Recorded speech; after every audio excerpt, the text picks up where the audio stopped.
جب تک عورت یہ گناہ کرنا نہیں چھوڑتی اس عورت کی کوئی نماز قبول نہیں کی جاتی۔ حدیث نبوی صلی اللہ علیہ وسلم ہے، جو عورت بس یہ ایک گناہ کرتی ہے، چاہے وہ کتنی ہی نمازیں پڑھ لے، تہجد پڑھ لے، کوئی نماز قبول نہیں ہوگی۔ زندگی میں ایک بار ضرور سن لیں۔ بسم اللہ الرحمن الرحیم۔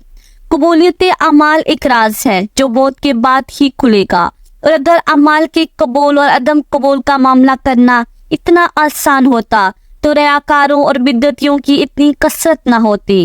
ہاں البتہ شریعت نے قبولیت اعمال کا معیار اور کسوٹی بتا دی ہے۔ عمل عین سنت کے مطابق ہو اور خلوص پر مبنی ہو، اور اپنے نیک اعمال کو برباد کرنے والے گناہوں سے بچتا ہو تو اسے اللہ تعالیٰ سے قبولیت اور فضل کی امید رکھنی چاہیے۔ نیکیاں قبول یا مسترد ہونے کی علامات اور ہدایت کے عنوان پر ارشاد فرمایا، جس میں انہوں نے سعادت حج پانے والوں کو مد نظر رکھتے ہوئے کہا کہ کائنات کی تخلیق کا مقصد اللہ تعالیٰ کی عبادت اور عبادت کی قبولیت کے لیے جد و جہد ضروری ہے۔ چنانچہ عدم ایمان کا باعث کافر اور منافقوں کا کوئی بھی عمل آخرت میں فائدہ نہیں دے گا، البتہ انہیں دنیا میں پورا بدلہ دیا جائے گا۔ عمل کی قبولیت کے لیے اخلاص اور اتباع سنت لازمی امور ہے۔ اخلاص کا مطلب یہ ہے کہ نیکی کا مقصد اور مطلوب صرف رضا الہی ہو، جس کے لیے نیت بنیادی کردار کی حامل ہے، کیونکہ نیت کی وجہ سے چھوٹا عمل بھی بڑا بن جاتا ہے۔ انہوں نے یہ بھی کہا ہے کہ تقویٰ تسلسل کے ساتھ نیکیاں، نیکی کے لیے دلی رغبت، نیکی پر ثابت قدمی اور انسانی اعضاء کا صحیح سلامت رہنا نیکی قبول ہونے کی علامات میں سے ہیں۔ اگر انسان کو ابدیت کی حقیقی معرفت مل جائے تو اسے اپنی ساری زندگی کی عبادت بھی ہیچ نظر آئے۔ اسی لیے تو عظیم تین عبادات کے بعد بھی استغفار سنت نبوی ہے، اور مومن کبھی بھی اپنی نیکی پر گمن نہیں کرتا بلکہ اللہ سے قبولیت کا امیدوار رہتا ہے۔ چنانچہ قبولیت کے لیے دعا اور شکر گزاری اپناتا ہے۔ شکر کرنے پر اللہ کی طرف سے قبولیت کا وعدہ ہے۔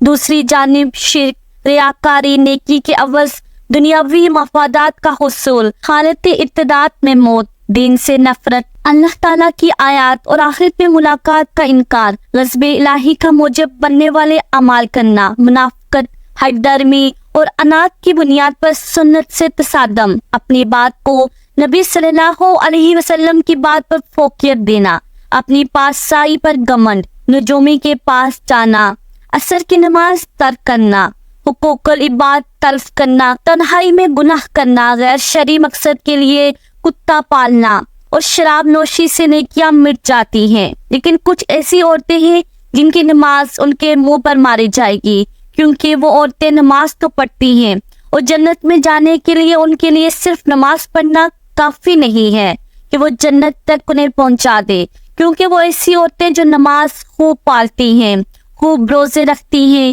ایک روزہ نہیں چھوٹتا، لیکن ان کی نماز کا کوئی فائدہ نہیں ہے۔ ان کی نماز ان کو جہنم کی آگ سے نہیں بچا سکتی، کیونکہ وہ ایسی نیکیوں کے ساتھ ایسے گناہ کرتی ہیں جو ان کے گناہ ان کو جہنم میں لے کر جائیں گے، کیونکہ آپ صلی اللہ علیہ وسلم نے فرمایا، یہ دو چیزیں اسلام نے ہمیں دی ہیں، پہلی حقوق اللہ، دوسرا حقوق العباد۔ پہلے اللہ کے حق، بعد میں بندے کے حقوق۔ اللہ کے حقوق میں نماز، روزہ اور زکوٰۃ اور حج ہیں کہ بندے کو چاہیے کہ یہ تمام حقوق پورے کرے۔ پھر اس کے بعد جو حقوق العباد ہیں وہ بہت مشکل ہیں، کیونکہ اگر حقوق اللہ میں سے کسی ایک حق کی پامالی ہو گئی تو اللہ تعالیٰ سے آپ توبہ کرے تو اللہ تعالیٰ معاف فرما دے گا، لیکن اگر حقوق العباد میں سے کسی حق میں پامالی ہو گئی تو حقوق العباد کی معافی نہیں ہے۔ ناظرین، اب ہم آپ کو ان عورتوں کے بارے میں بتاتے ہیں جن کی نماز یا کوئی بھی نیکی قبول نہیں ہوتی۔ رسول اللہ صلی اللہ علیہ وسلم نے یہ بات بھی بیان کی تھی، جو عورت جوان ہو جائے جب تک سر پر دوپٹہ نہیں ہے اس کی نماز نہیں ہوتی، اور آپ صلی اللہ علیہ وسلم نے یہ بھی فرمایا، جو اپنے بالوں کو نہیں دامتی اس کی نماز قبول نہیں ہوتی۔ رسول اللہ صلی اللہ علیہ وسلم نے یہ بھی فرما دیا، اگر کوئی عورت مسجد میں جاتی ہے عطر اور خوشبو لگا کر، جب تک وہ غسل نہیں کر لیتی اس کی بھی نماز قبول نہیں ہوتی۔ اس لیے فرمایا، اے عورتوں کی جماعت، تم میں سے کوئی مسجد میں جانا چاہے تو خوشبو لگا کر نہ جائے، جب تک یہ غسل نہیں کر لیتی یہ نماز یا عبادت قابل قبول نہیں۔ خاوند کی نافرمانی کرنے والی، حدیث کے الفاظ ہیں 3 ایسے لوگ ہیں ان کی نماز قبول ہونا تو دور کی بات، کانوں سے بھی اوپر نہیں جاتی۔ غلام مالک کی اجازت کے بغیر دوڑ کیا، اگر وہ جا کر تہجد بھی پڑھے گا لیکن اس کی کوئی بھی نماز یا عبادت قبول نہیں ہوگی۔ ایسی عورت جو اپنے خاوند کو ناراض کر کے رات گزارتی ہے اس کی بھی نماز قبول نہیں کی جاتی۔ اور ایسا انسان جو لوگوں کو نماز تو پڑھاتا ہے لیکن لوگ اس کی امامت پر خوش نہیں ہیں، پسند نہیں کرتے، شرط یہ ہے کہ کوئی شرعی سبب ہو، ویسے مزاج کی بات نہ ہو۔ ایسا انسان اگر کسی سبب کی وجہ سے لوگ اسے پسند نہیں کرتے تو ایسے انسان کی نماز بھی قبول نہیں ہوتی۔ حضرت ابو ہریرہ رضی اللہ تعالیٰ عنہ سے روایت ہے کہ آپ صلی اللہ علیہ وسلم نے فرمایا 3 لوگوں کی نہ نماز قبول ہوتی ہے نہ کوئی نیکی اوپر چڑھتی ہے۔ نمبر 1 باغی ہوئے غلام کی، جب تک کہ اپنے مالک کے پاس نہ آ جائے اور ان کے ہاتھ میں اپنا ہاتھ نہ دے دے۔ نمبر 2 ایسی عورت جس سے اس کا شوہر ناراض ہو۔ اور نمبر 3 مست شرابی کی، جب تک کہ شراب کا اثر ختم نہ ہو جائے۔ اس حدیث کے فوائد میں لکھتے ہیں مرد عورت پر نگران ہے اور عورت اس کے محتاط ہے۔ خدا کے بعد عورت کے لیے شوہر ہی ہے، والدین کی حق پر شوہر کا حق غالب ہو گیا ہے۔ اگر مذہب میں کسی کو سجدہ تعظیم کی اجازت ہوتی تو عورت کو ہوتی کہ وہ شوہر کو سجدہ کرے۔ حدیث پاک صلی اللہ علیہ وسلم میں ہے عورت کے لیے اس کا شوہر جنت یا جہنم ہے، کیونکہ اس کے حق کو ادا کر کے جنت پا سکتی ہے۔ جس کا اتنا بڑا حق ہو بھلا اسے ناراض کیسے کیا جا سکتا ہے؟ پھر خدا نے جسے رفیقی حیات بنایا ہو، زندگی بھر کا ساتھی اور معاون بنایا ہو، دنیا میں جس کے بغیر گزارا ہی نہیں، اسے کیسے ناراض رکھا جا سکتا ہے؟ اس لیے اگر شوہر ناراض ہو جائے تو اسے راضی کرنے کی کوشش کرنی چاہیے، کیونکہ اس کے بغیر دنیا اور آخرت میں نقصان ہے۔ حضرت عائشہ رضی اللہ تعالیٰ عنہا کی روایت ہے کہ نبی اکرم صلی اللہ علیہ وسلم نے فرمایا بالغ عورت کی نماز سر ڈانپے بغیر قبول نہیں ہوتی۔ اس حدیث میں نماز کے دوران سر ڈانپنے کا حکم ہے، چنانچہ اگر عورت دوران نماز سر نہ ڈانپے تو اس کی نماز نہیں ہوتی۔ عورت کو نماز میں ہاتھ، پاؤں اور چہرے کے علاوہ باقی سارا بدن ڈھکنا ضروری ہے، سینہ بند ضروری نہیں۔ ایسے باریک کپڑوں میں جس میں بدن ڈھلکے نماز نہیں ہوتی۔ جو کپڑے ایسے باریک ہوں کہ ان کے اندر سے بدن نظر آئے ان سے نماز نہیں ہوتی۔ نماز کے لیے دوپٹہ موٹا استعمال کرنا چاہیے۔ چہرہ، دونوں ہاتھ گھٹنوں تک اور دونوں پاؤں ٹخنوں تک، ان تینوں اعضاء کے علاوہ نماز میں پورا بدن ڈھکنا عورت کے لیے نماز کے صحیح ہونے کی شرط ہے، اس کے بغیر نماز نہیں ہوگی۔ خواتین کا یہ کہنا کہ جب بندوں سے پردہ نہیں تو خدا سے کیا پردہ، بالکل غلط ہے۔ اللہ تعالیٰ سے تو کپڑے پہننے کے باوجود آدمی چھپ نہیں سکتا، تو کیا پورے کپڑے اتار کر نماز پڑھنے کی اجازت دے دی جائے؟ پھر بندوں سے پردہ نہ کرنا ایک مستقل گناہ ہے۔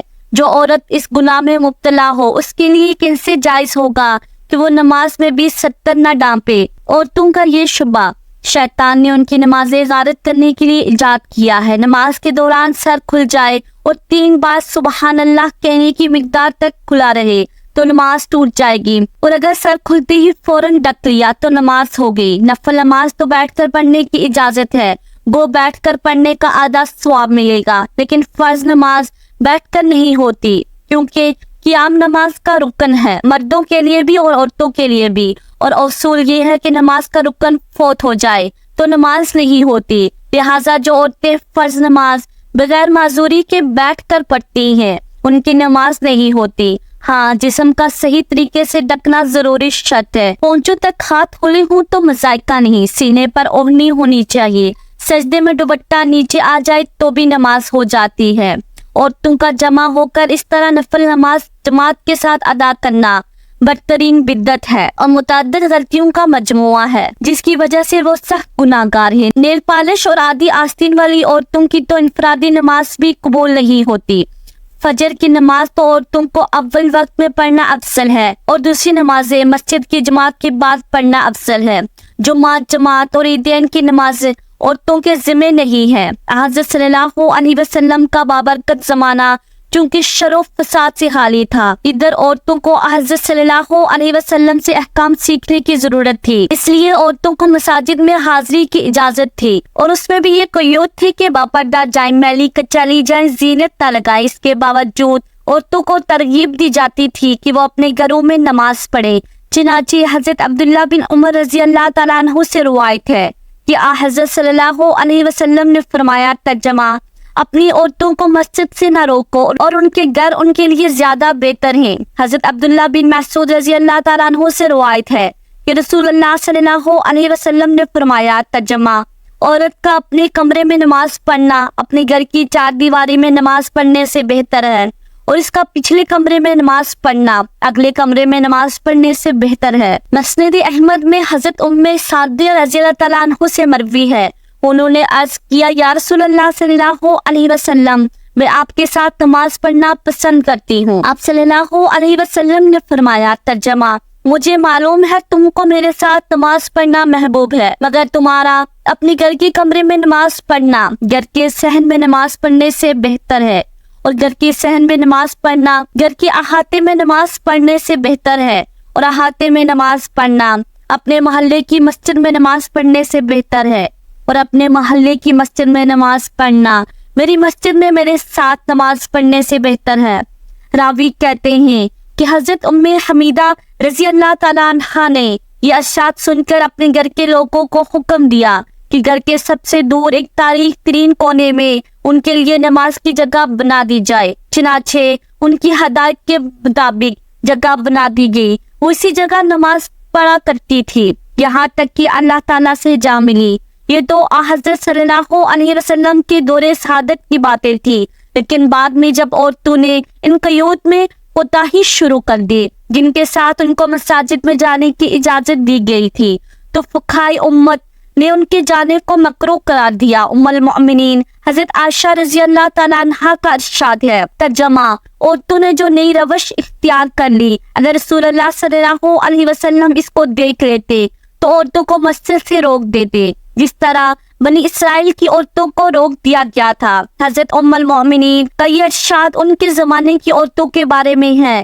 اسی سے اندازہ کیا جا سکتا ہے کہ ہمارے زمانے کی عورتوں کا کیا حال ہوگا۔ خلاصہ یہ ہے کہ شریعت نہیں بدلی، اور حضرت صلی اللہ علیہ وسلم کے بعد کسی کو شریعت کے بدلنے کا اختیار نہیں، لیکن جن قیود اور شرائط کو ملحوظ رکھتے ہوئے حضرت صلی اللہ علیہ وسلم نے عورتوں کو مساجد میں جانے کی اجازت دی، جب عورتوں نے ان قیود اور شرائط کو ملحوظ نہیں رکھا تو اجازت بھی باقی نہیں رہے گی۔ اس بنا پر فقہائے امت نے جو در حقیقت حکمائے امت ہیں، عورتوں کی مساجد میں حاضری کو مکروہ قرار دیا، گویا یہ چیز اپنی اصل کی اعتبار سے جائز ہے مگر کسی عارضے کی وجہ سے ممنوع ہو گئی ہے۔